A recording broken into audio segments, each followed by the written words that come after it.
అందరికీ నమస్కారం అండి. నేను మీ పల్లెటూరు వ్లాగ్స్. నా వీడియోస్ మీకు నచ్చినట్టయితే సబ్స్క్రైబ్ చేసుకోండి.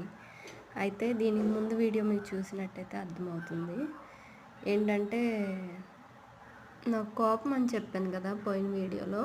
అయితే ఆ కోపాన్ని నేను పెళ్ళాక చాలా వరకు తగ్గించుకున్నాను. ఎందుకంటే పెళ్ళయ్యాక కుటుంబం ఏర్పడుతుంది, అందరూ కావాలి, అందరిలో మనం ఉండాలని మా ఆయన ఆలోచనకి నేను మారాను కొంచెం. అప్పట్లో ఎన్ని చేసినా నేను ఇప్పుడు మా ఆయన నన్ను యాక్సెప్ట్ చేస్తున్నాడు.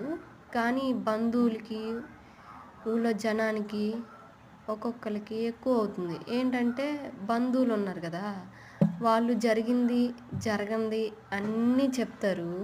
వీళ్ళు ఊళ్ళో జనం ఏంటంటే అవునా అది ఇది అని గింత దాన్ని గోరంత దాన్ని కొండంత చేసి చెప్పుకుంటారు. మరి అదేం ఆనందమో నాకు అర్థం అవ్వట్లేదు. అది ఊళ్ళో వాళ్ళకి కూడా అర్థం అవ్వాలి కదా.